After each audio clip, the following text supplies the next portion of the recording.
Welcome. It's a tremendous honor to help kick off the debate portion of the National Speech and Debate Tournament Award Ceremony. In the 95 years of our organization's history, there has never been a night like tonight. This week, you have all taken on an entirely new challenge and blown us away. It is always an honor to make the final stage, but this year especially, to succeed in this format is a mark of your adaptability and your perseverance. I will admit, I have missed our in-person national tournament. I have missed the excitement in the room as Mr. Sheaf announces, "May the doors be closed," and "May the final rounds begin."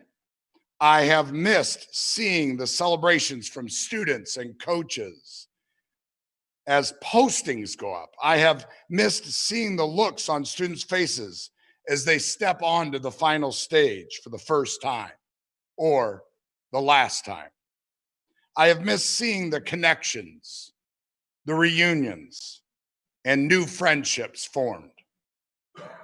Even though the competition has gone on, I miss these things because at the core, community is such a huge part of who we are and what we do. We hear from alumni decades after their time in speech and debate has ended that the friendships formed in this activity have lasted a lifetime. But what this week has also shown me is that our community is alive and well. You are online, supporting each other, rooting for each other, following along, and staying connected. So I hope that's what we take from this experience. That even once your team is no longer in the same squad room every day, once the season ends or you graduate, that this community and the skills you've learned are permanent. They will last forever.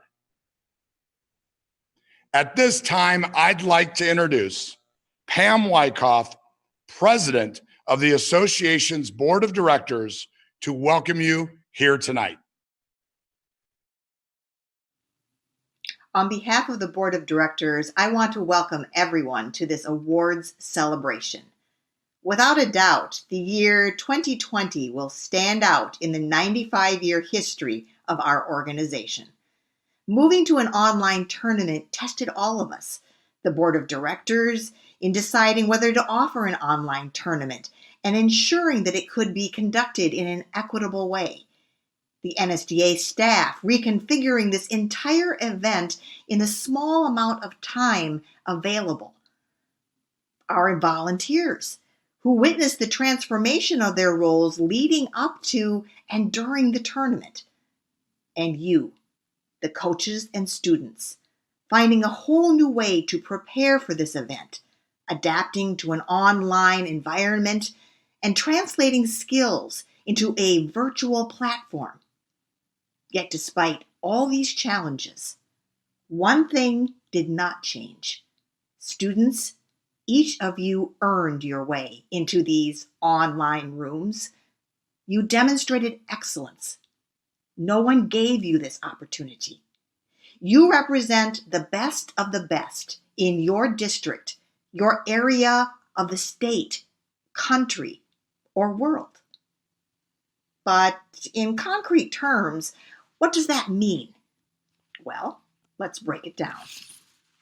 Of the 140,000 students eligible to compete for this tournament, 5,073 qualified. That means that by virtue of being here, you are among the top 4% of all competitors. If you advance to the semifinal round, you are among the 1/20th of 1% of all competitors. And if you are in the top 6, you are in the league of 1/10 of 1%. Every competitor in this tournament should take great pride in your accomplishments and for accepting the challenge to be part of this historic online event. At tomorrow's ceremony, when the final rounds are completely over for the year, I will share more with you about our hopes for your future. But tonight, as we celebrate our debaters and middle school students, I want to say simply how proud I am that the entire board of directors is, that you demonstrated the grit and perseverance to compete in this tournament despite everything you faced. You stretched to new heights, demonstrating your dedication to this activity and the strength of our community as a whole. Keep using your skills, your voice, to share your message.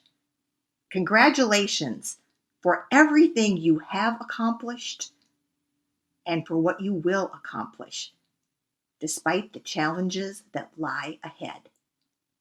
We are Speech and Debate. Let the celebration begin.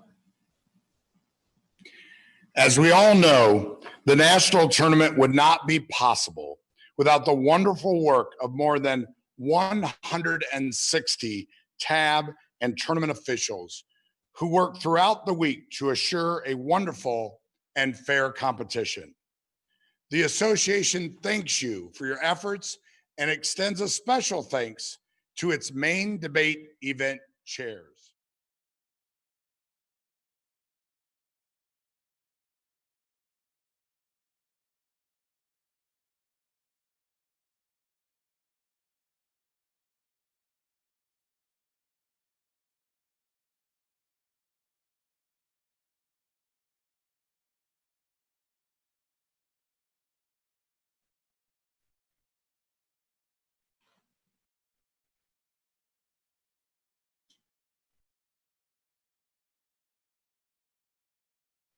Throughout the year, the members of the National Board of Directors work tirelessly to represent you, the membership, as our organization strives to fulfill its mission to connect, support, and inspire a diverse community committed to empowering students through competitive speech and debate. Their efforts this week in helping the national office staff and hosts run such a wonderful tournament are greatly appreciated. Please join me in thanking your National Board of Directors.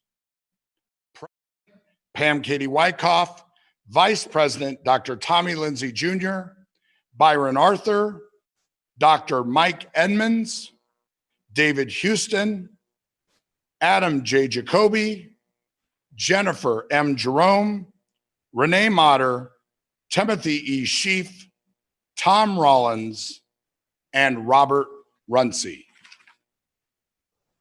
To get the rest of our show underway, please welcome tonight's MCs, traveling all the way to the national office in Des Moines, Iowa, safely social distancing, but still with those wonderful voices, Timothy Sheaf and Jackie Young.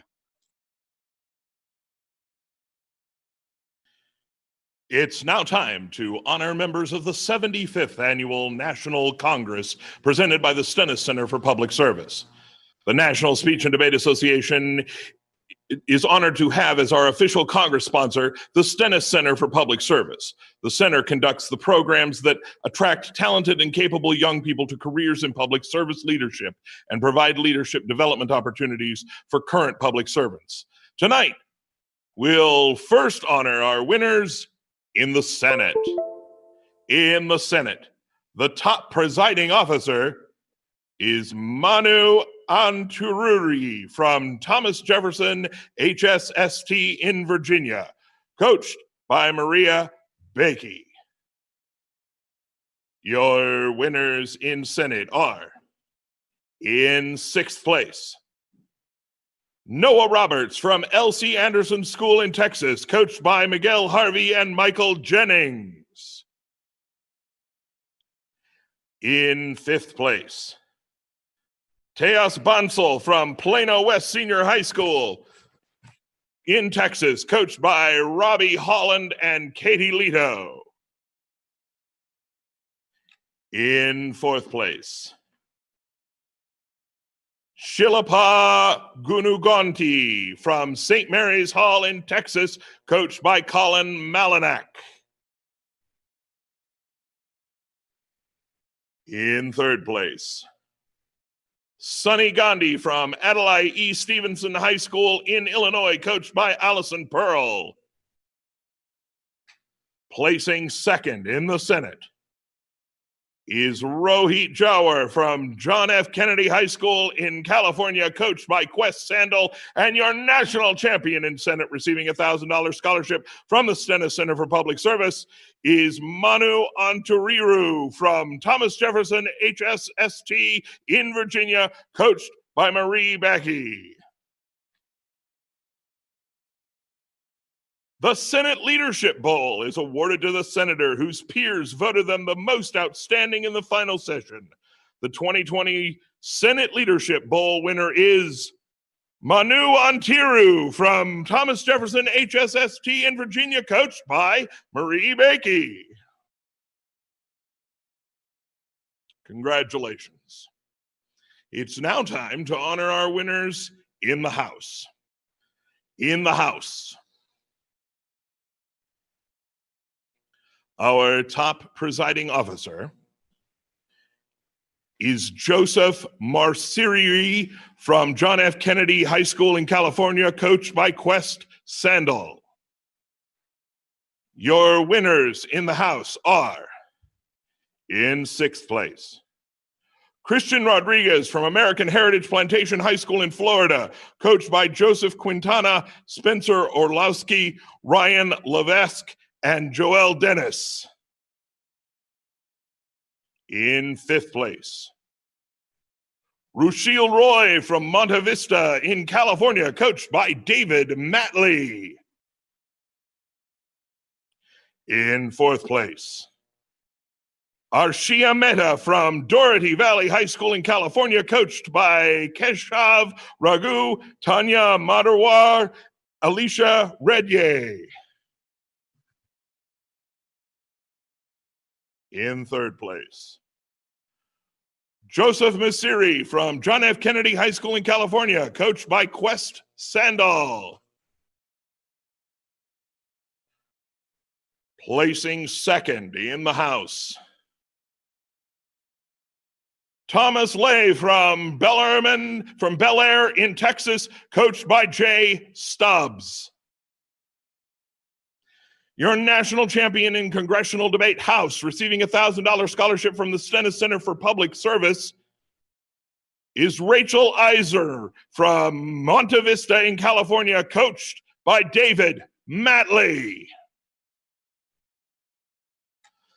And the House Leadership Bowl is awarded to the representative whose peers voted them the most outstanding in the final session.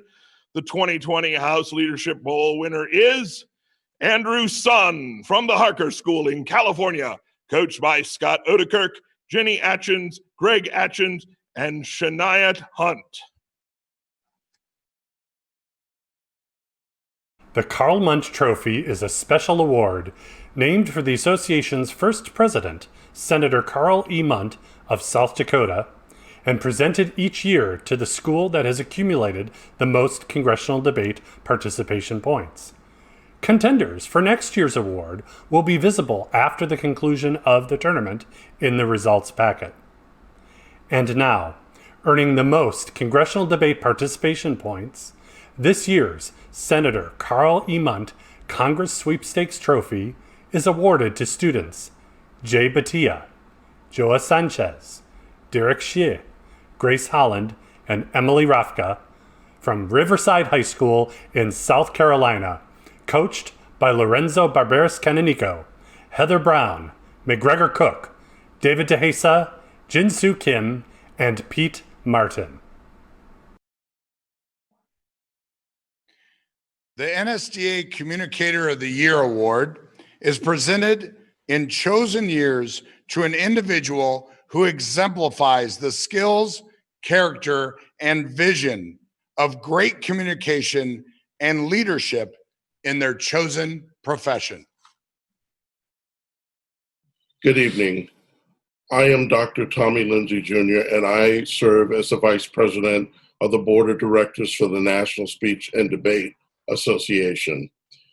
It is an honor and a privilege to introduce the 2020 recipient of the Nsda Communicator of the Year Award to Mr. Glenn Singleton.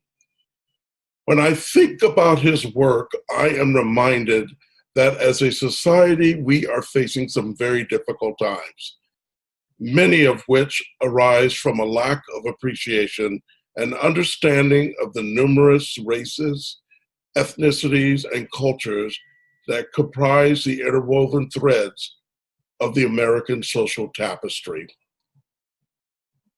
I often find myself pausing to reflect and reminded of the words of the late Dr. Martin Luther King Jr., who said, "May I stress the need for courage, intellect, and dedicated leadership. Leaders of sound integrity, leaders not in love with publicity, but in love with justice. Leaders not in love with money, but in love with humanity. Leaders who can subject their particular egos to the greatness of the cause." Glenn Singleton is whom Dr. King must have envisioned when he blessed history with this powerful statement. For more than 30 years, Glenn has championed the cause of eliminating racism and discrimination in our countries, our classrooms, and our public discourse. He is the founder of the Pacific Education Group, which for nearly 30 years have promoted its mission of achieving racial equity throughout the United States and beyond via its award-winning Courageous Conversation protocol, named after his award-winning series of books, Courageous Conversation About Race, a field guide for achieving racial equity in our schools, which empowers communities to effectively engage, sustain, and deepen their interracial dialogues. He is the leader of the annual Summit for Courageous Conversation, which serves as a global platform for educators, civic and community leaders, and corporate professionals to assemble to practice tearing down the walls of racism.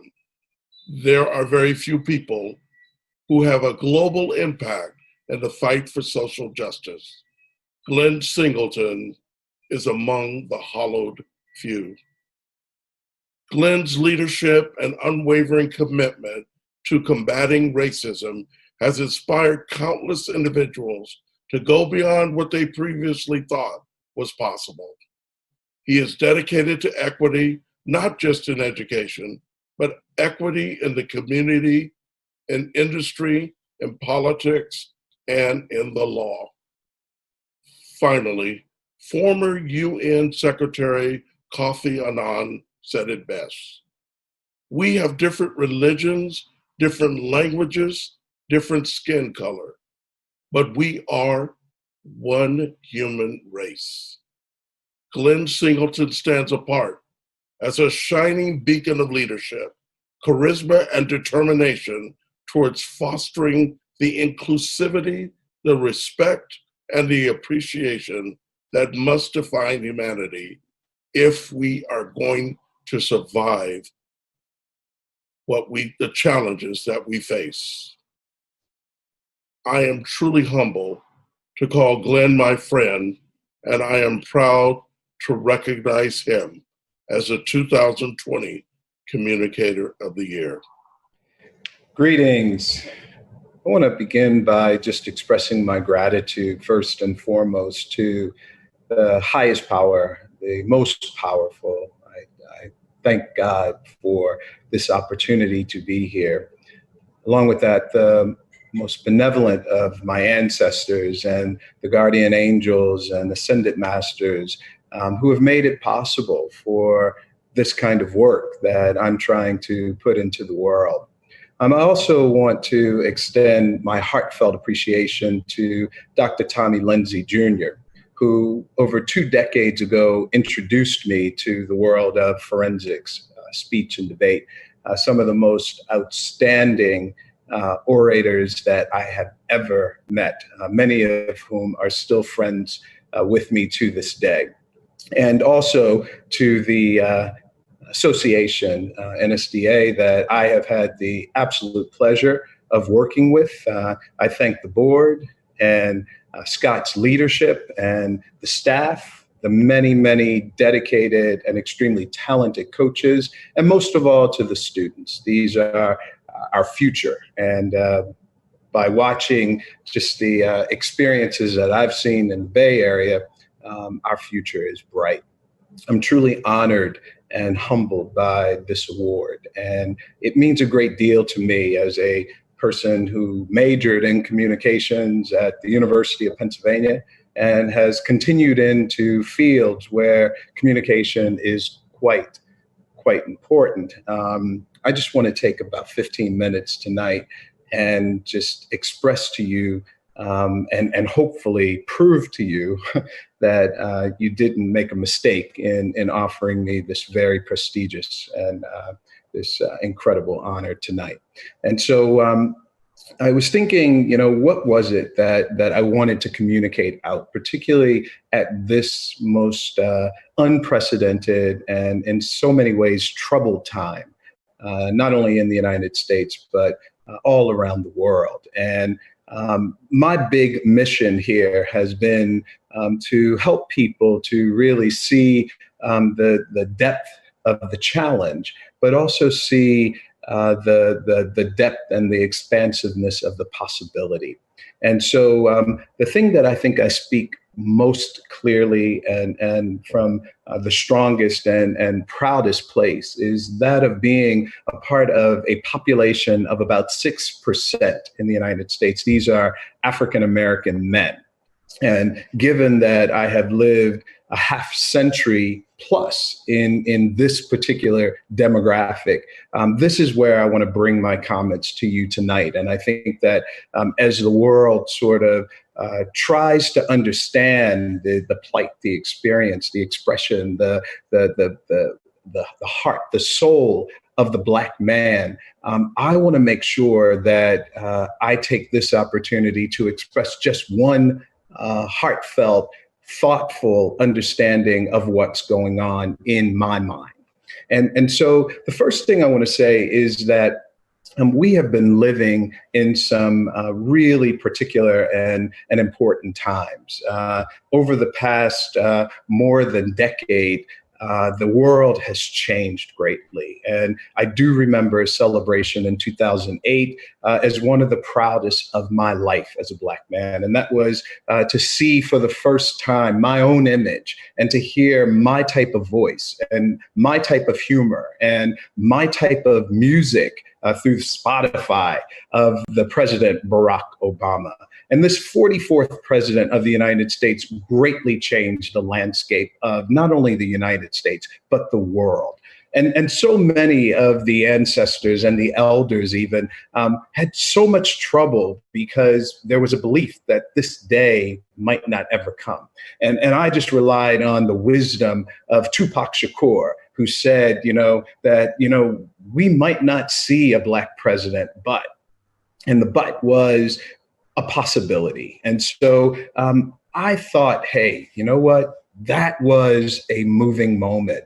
And that was a moment that makes understanding today as what I think of as a perfect storm. A perfect storm has 3 parts. The first part is about the national unrest, and the national unrest that is emanating out from Washington, D.C. and rolling about the hills and the valleys and the landscape of the United States. And regardless of what your political affiliation is, there can be no doubt that 3 years ago, the country began its way on a very different course. And part of that course was a separation, a disconnect, a divided of people. And what I want more is I want to see people come back together. But this first part of the perfect storm is about this unrest. The second part of the perfect storm just came recently. Some think it came 3 months ago, but many in my family and others have indicated that they experienced pandemic long before the March marker. And so pandemic was the second part of the storm. And in it gave us some data that revealed to us that while everyone had a possibility of being infected, those who looked like me experienced it in even greater measure. The infection, the death, indicated some significant structural challenges in our society. The third part of this perfect storm gave us racial terms, Black Lives Matter. But Black Lives Matter second go round in my lifetime. And this go round combined with the pandemic demographics of Black people finding themselves ill, finding themselves dying at a rate that was 2 times the population of the general society. And this unrest where no longer am I seeing myself in government, hearing my kind of voice, my kind of perspective, my values. All of these amounted to a connection of race in America. Today, you can't turn on the television and not hear about systemic racism. And many people are talking as if they've always talked about this. I know this not to be true. For the past 30 years, my life has been dedicated to this focus. And so as people call now and check in, and I get to hang out with some of the greatest people who are trying their hardest to do better in our society, I notice that there are 3 types of people. The first is a person who is quite nostalgic. They are stuck, if you will, in the past, and they're hoping that we get back to normal. And unfortunately for these people, there's great disappointment, because this perfect storm has caused us to never be able to return to the place where we were. The second group of people are mobilized, and these are the people who are really living in the present. These are the people who are on the social media. These are the people who are arriving in Tulsa right now to sort of protest or to support what's going on, and the divide is so clear.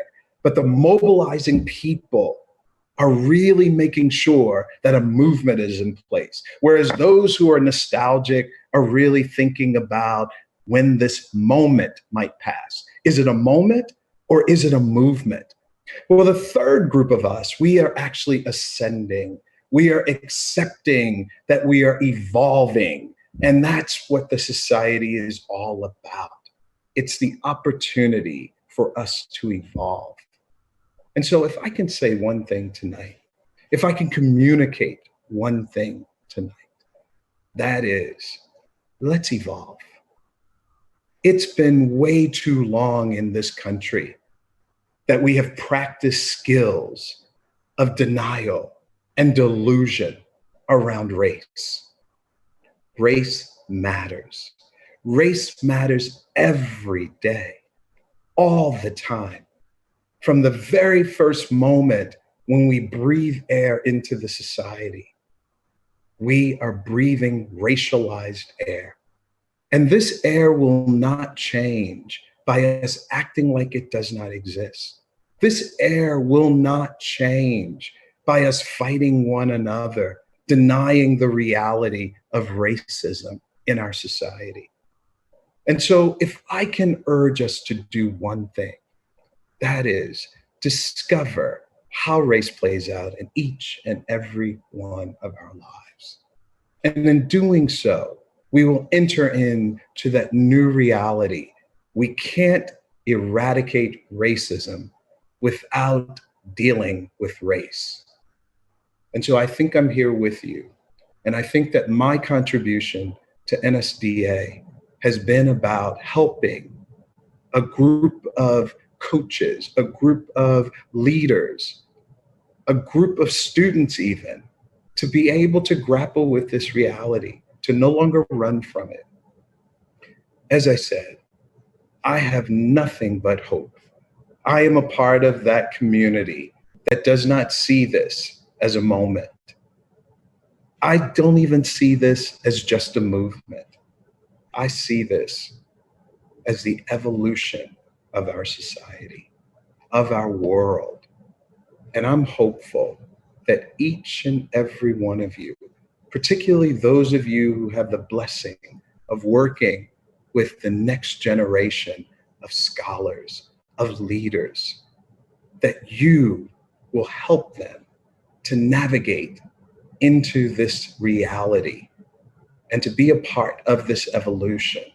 Because only as a part of this evolution can we actually eradicate what our elders and even our ancestors believed we would never be able to transcend.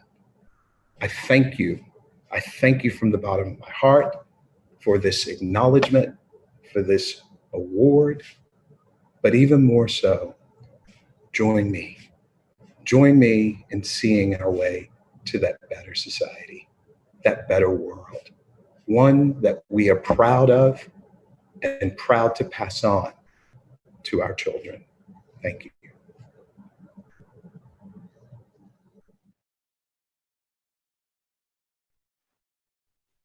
Thank you, Glenn. Next, we will recognize our award winners in public forum debate, presented by the Arthur N. Roop Foundation. The Roop Foundation is dedicated to achieving positive social change by shining the light of truth on critical and controversial issues by supporting public debate. The quarterfinalists in sixth place, each receiving a $1,500 scholarship, is Alexander Shan and Sarabesha Shakurmar from Mira Loma High School in California, coached by Joshua Stinson.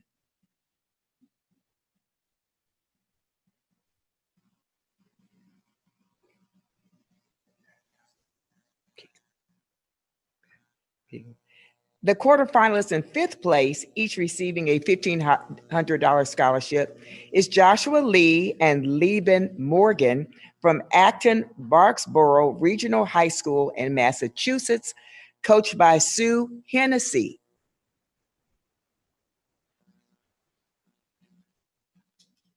The semifinalists in fourth place, each receiving a $2,500 scholarship, is Ismay Longley and Mac Hayes from Durham Academy in North Carolina.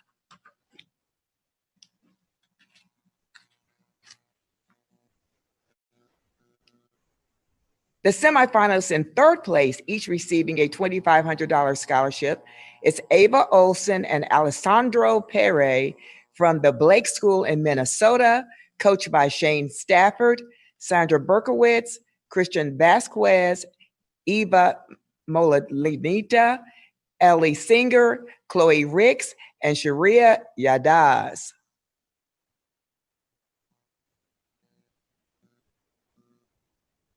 Placing second in public forum debate, each receiving a $4,500 scholarship, are David Eek, Liliana Schmitter Emerson from the Campbell Hall High School in California, coached by Susan Foley.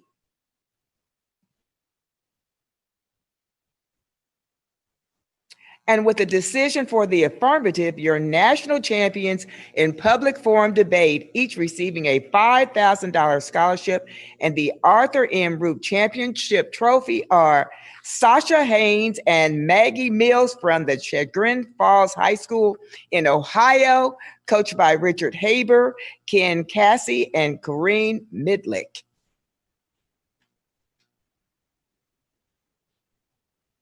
And now on to the Policy Debate Awards. At this time, we're going to recognize the top 14 speakers in the Richard B. Sadako Policy Debate presented by Trinity University. Your first through 14 speakers in the Richard B. Sadako Policy Debate are, in 14th place, Kabir Dubey from Doherty Valley High School in California, coached by Alicia Reddy and Bakram Balasaraman.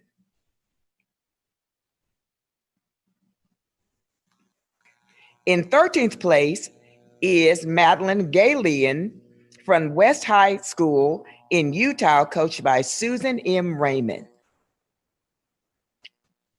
And in 12th place, Sharir Ramudajan from Blue Valley Northwest in Kansas, coached by Art Delgado, David Kingston, and Barb Anderson. In 11th place is Francine Wright from George Washington High School in Colorado, coached by Mary Rose Cohan and Miles Owen. In 10th place is Andrew Schwartz from George Washington High School in Colorado, coached by Mary Rose Cohan and Miles Owens. In 9th place, Danielle Gu from Lyndon Baines Johnson High School in Texas, coached by Yaya Chin. And in 8th place, Zach Glazer from Highland Park Senior High School in Minnesota, coached by Lily Indo, Malek Nkintula, and Michaela Sharp. In 7th place, Sachet Arun from Gunn Senior High School in California, coached by Tim Johnson.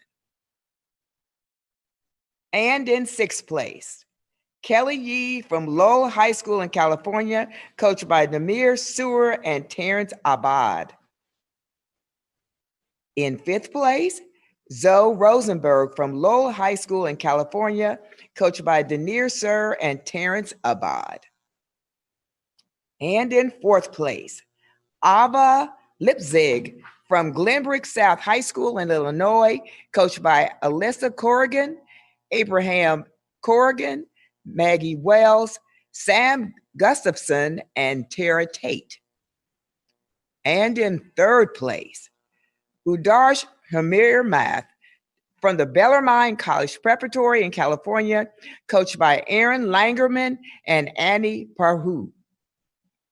In 2nd place, Alok Patois from Archbishop Mitty High School in California, coached by Mark Woodhead and Ryan Mills. And the Top Policy Debate Speaker Award is named in honor of one of debate's greatest coaches, Mrs. Phyllis Flory Barton of Cincinnati, Princeton, Ohio.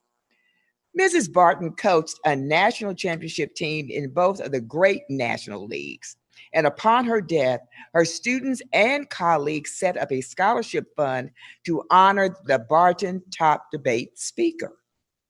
The Phyllis Flory Barton Trophy and a $250 Barton Scholarship goes to this year's top debate speaker, Jack Barton from the Glenbrook North in Illinois, coached by Michael Greenstein. And now, your winners in the Richard B. Sadako Policy Debate are quarterfinalists in 6th place, Darren Park and Lucas Rose from Peninsula High School in California, coached by Scott Wheeler.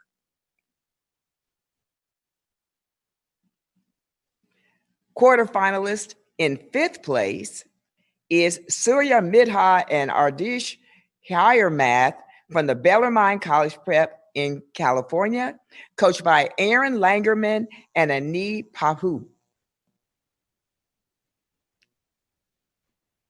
Semifinalist in 4th place is Micah Wang and Kelly Phil from Taipei American School in Taiwan, coached by Chase Williams, Beth Clark, Adam Nelson, and Hayes Watson.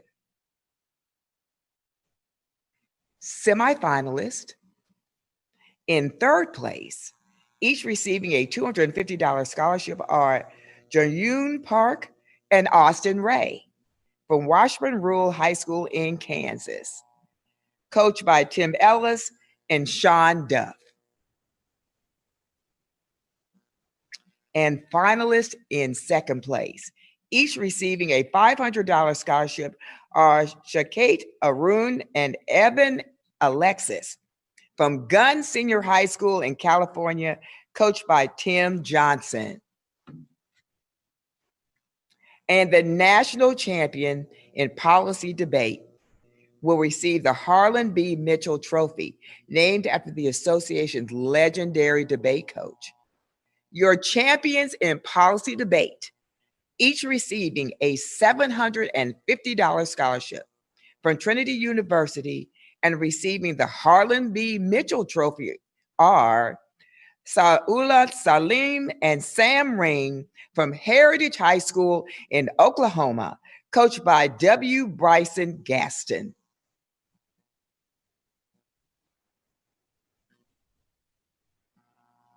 And now to the Ted W. Belch Coach Award. Each year, the Ted W. Belch Award, named after the legendary coach and Hall of Fame member Ted Belch, is presented to the advisor of the national champion policy debate team. The name of each year's recipient is added to a permanent replica trophy housed in the National Speech and Debate Association National Headquarters. This year's recipient of the Ted W. Belch Award is W. Brian Gaston from Heritage High School in Oklahoma.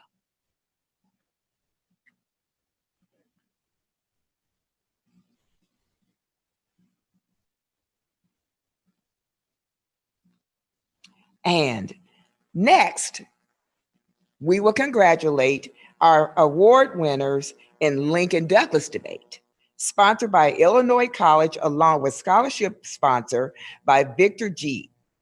Illinois College, a top-ranked institutional liberal arts institute in terms of value and one of the best bang for your buck colleges by the Washington Monthly.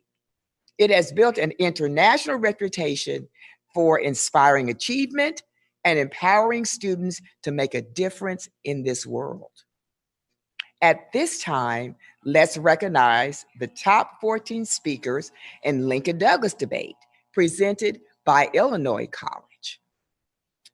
Your first through 14 speakers in Lincoln Douglas debate, presented in memory of Tina Wang, are: in 14th place, Selena Zhang from Lake Oswego Senior High School in Oregon, coached by Robin Rose, McKay Parsons, and Jason Miller. In 13th place is Cameron Tsai from Riverside High School in South Carolina, coached by Heather Brown, McGregor Cook, David Jasia, Jinsu Kim, and Pete Martin. In 11th place is O.M. Patel from Mountain Home High School in Idaho, coached by John Petty. In 11th place is Chloe Chafin from Olathe Northwest High School in Kansas, coached by Eric Soklund, Mark Skoglund, Jessica Skoglund, and Cameron Hunt. In 10th place is Andrew Quinn from Memorial in Texas, coached by Cecil Trent. In 11th place from Park Hill High School in Missouri is Elizabeth Appel, coached by Tyler Unsel, Kyle Howe, Don Crabtree, and Emily Sapinoff. And in 8th place is Jack Loftwall from Henry Clay High School in Kentucky, coached by Ryan Ray. 7th place is Joanne Park from Archbishop Mitty High School in California, coached by Mark Woodhead. In 6th place, Peter Zhang from Montgomery Blair in Maryland, coached by Sean Gabari.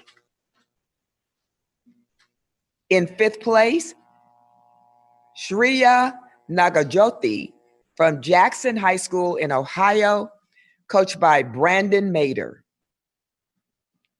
In 4th place, Joe Spurgeon from St. Mary's in Oregon, coached by Maureen Bruins. In 3rd place, Bethany Jones from Rigby High School in Idaho, coached by Brock Sondrup and Jethro Smith. In 2nd place, David Edwards from Charlotte Catholic High School in North Carolina, coached by Carmen Cone. And this year's top Lincoln Douglas debate speaker receiving a 500 Tina Wang Memorial Scholarship goes to Ryan Cohen from Bolivar High School in Missouri, coached by Ethan Samuel and Ben Roars. Now, your winners in Lincoln Douglas debate are as follows. The quarterfinalist in sixth place is Allie Diedelbach from Hawken in Ohio, coached by Robert Scher. The quarterfinalist in fifth place is Nihal Chiragarapati from University School in Ohio, coached by Eva Lamberson and James Lewis. The semifinalist in fourth place is Eric Gottlieb from Bellarmine College Prep in California, coached by Matt De Latour. The finalist in third place, receiving a scholarship for $250, is David Edwards from Charlotte Catholic High School in North Carolina, coached by Carmen Cone. Placing second in Lincoln Douglas debate and receiving a $500 scholarship is Shreya Nagagojati from Jackson High School in Ohio, coached by Brandon Mader. And your champion in Lincoln Douglas debate for the affirmative, receiving a $1,000 scholarship from Victor G, is Joe Spurgeon from St. Mary's in Oregon, coached by Maureen Bruns.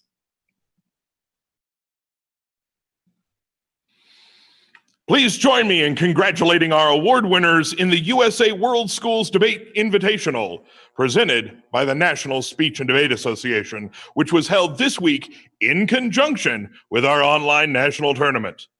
This year's World Schools Debate Invitational involved 167 teams from 6 countries.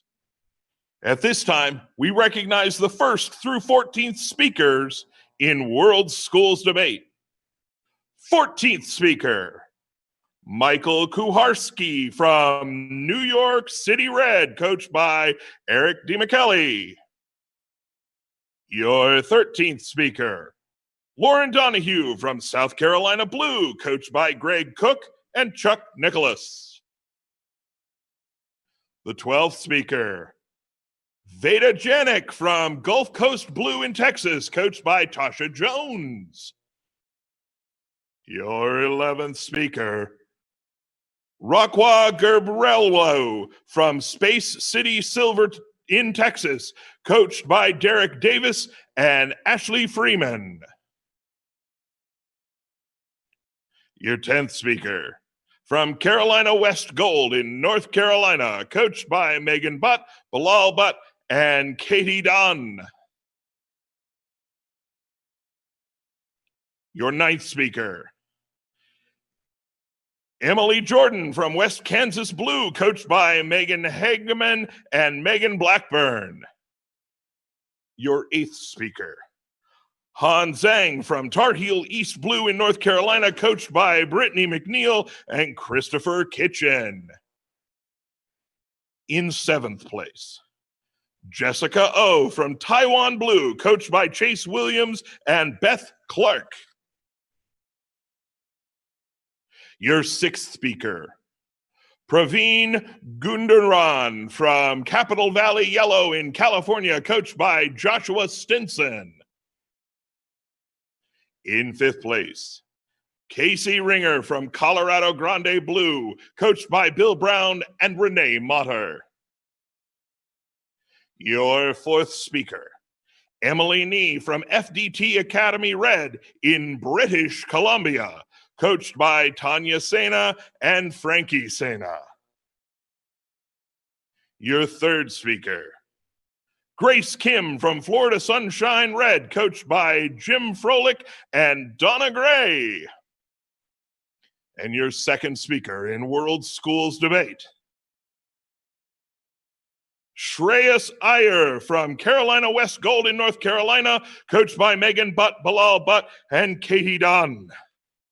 This year's World Schools Speaker, Top Speaker, and Robert Shrum Award goes to Rafael Fonsillas from New York City Red, coached by Eric DiMichele. Tonight, we will now recognize the top 4 teams in World Schools Debate. The winning team shall receive the Dr. Alfred Tuna Snyder Championship plaque, sponsored by board member Tom Rollins. All the semifinalists and finalists, please make it to the Zoom room. Your winners in the 2020 U.S. World School Debate Invitational are semifinalists from San Francisco Bay, Brown, California, Michael Finnessy, Aria Gull, Chisea Wang, Ria Bindlish, Mishka Narasham, coached by Alicia Reddy. Your semifinalists representing Florida Oceanfront Blue, Nurbit Shandon, Miles Wong, Giberson Peer, Michael Evard Vieso, coached by Paul Gaba, Angela Anseski, Martha Warwick, and Jackie Evard Vesillo. Placing second, each receiving a $100 scholarship from the National Speech and Debate Association,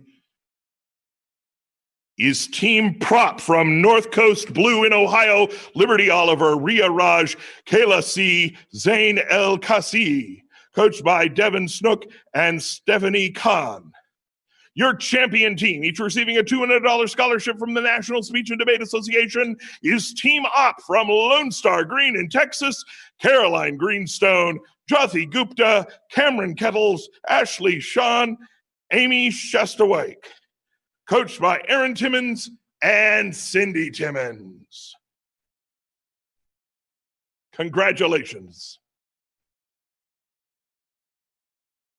We'd also now like to congratulate the finalists of Big Questions Debate, a debate format supported by a grant from the John Templeton Foundation.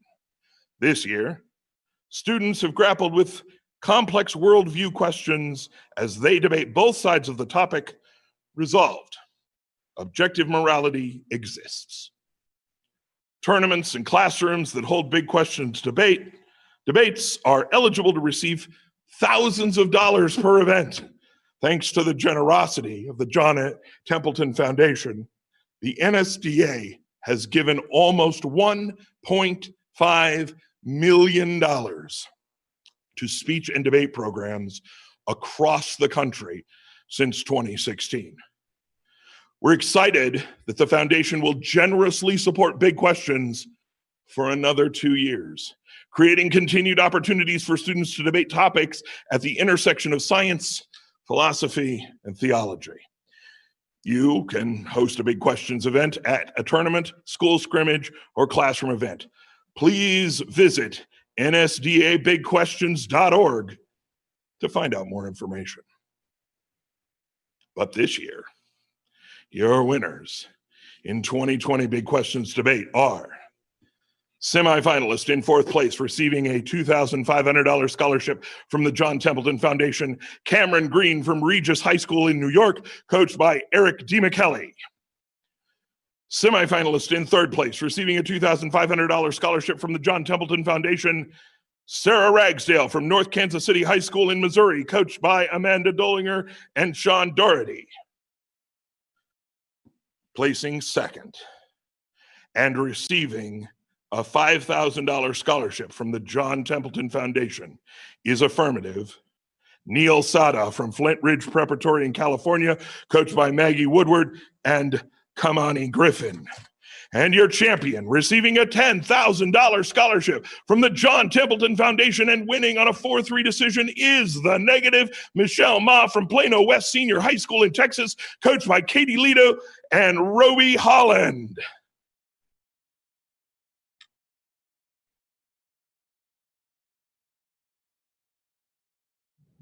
Each summer, at the end of the national tournament,